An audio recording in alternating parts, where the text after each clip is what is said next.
અરે મમ્મી, શું વાત છે? સવાર સવારમાં ક્યાં જઈને આયા અને બહુ ખુશ લાગો છો ને? સારું, કઈ વાંધો નહીં, ચલો અંદર આવો. અરે હો બેટા, ખુશ તો રોજ રહેવાનું. આજ 1 તારીખ હતી એટલે આજ પેન્શન લાવવાનું હતું ને, એટલે હું બેંકમાં પેન્શન લેવા જઈ હતી. અરે મમ્મી, તમારે પેન્શનના પૈસા ઉપાડવાની ક્યાં જરૂર છે? તમારે પૈસાની જરૂર હોય કે કોઈ વસ્તુ લાવવી હોય તો અમે લોકો છીએ જ ને. અમને કહી દેવાનું, અમે તમને લાવી આપશું. પણ બેટા, પણ કંઈ નહીં મમ્મી, જો તમારે પૈસા જોઈતા હોય ને તો તમારે છે ને અમારી પાસે માંગી લેવાના. એક કામ કરો મમ્મી, હું તમારા દીકરાને કહી દઈશ ને એટલે દર મહિને એ તમને ખર્ચા માટે પૈસા આપી દેશે. હો બેટા, મને ખબર છે કે મારે જે જોઈએ ને એ મને મળી રહેશે, અને મારે જરૂર હશે ને તો હું માગી લઈશ.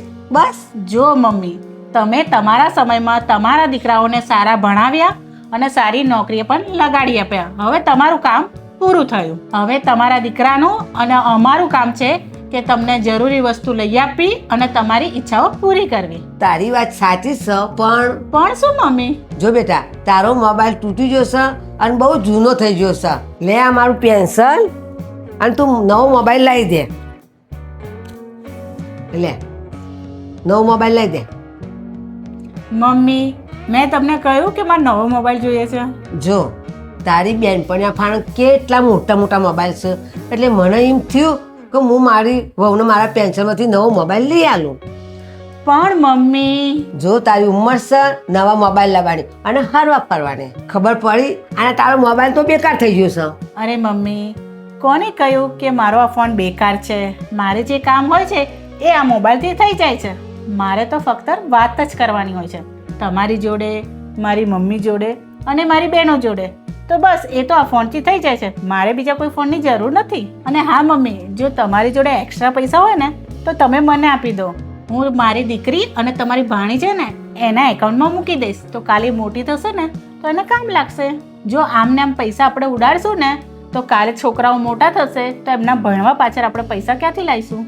જે સ્ત્રીઓને જરૂરી ના હોય અને ખોટા ખર્ચા કરે છે ને એનું ભવિષ્ય સારું નથી હોતું.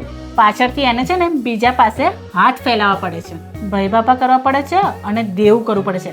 એના કરતાં તો જિંદગી એવી જીવવાની હોય ને કે પાછળથી કોઈની પાસે હાથ ના ફેલાવવો પડે કે દેવું પણ ના કરવું પડે. બોલો, વાત સાચી કે ખોટી? હા બેટા, તારી વાત સાચી છે. અને મમ્મી, વાત રહી મારી બેનપણીઓની, તો મારી બેનપણીઓ જોડે તો છે ને મોટી મોટી ગાડીઓ છે. તો મેં કોઈ દિવસ કીધું કે મારે મોટી ગાડી જોઈએ છે? મારે અત્યારે આ વસ્તુની જરૂર નથી.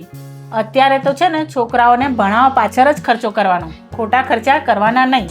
અને મોબાઈલનું તો શું છે, આજે નવો લીધો છે તો કાલે એનાથી પણ સારો બીજો નવો મોબાઈલ આવી જશે. માટે મમ્મી, બિનજરૂરી ખર્ચા નહીં કરવાના. તું ક્યારેય નહીં સુધર. મમ્મી, તમે જ કીધું છે ને કે ખોટા ખર્ચા નહીં કરવાના. નાની બચત આગળ જતા મોટા કામ કરે છે. સારું, ચલો તમે બેસો, હું ચા બનાવી લાવું. કોઈ પણ ખર્ચો કરતા પહેલા એક વખત વિચારી લો કે આ ખર્ચો કરવાની જરૂર છે કે એના વગર ચાલશે. જો એના વગર ચાલતું હોય તો ખોટો ખર્ચો કરશો નહીં, એનાથી બચત થશે. અને બચત છે એ ખરાબ સમયમાં તમારા મોટા ભાઈની જેમ કામ લાગશે. જય શ્રી કૃષ્ણ.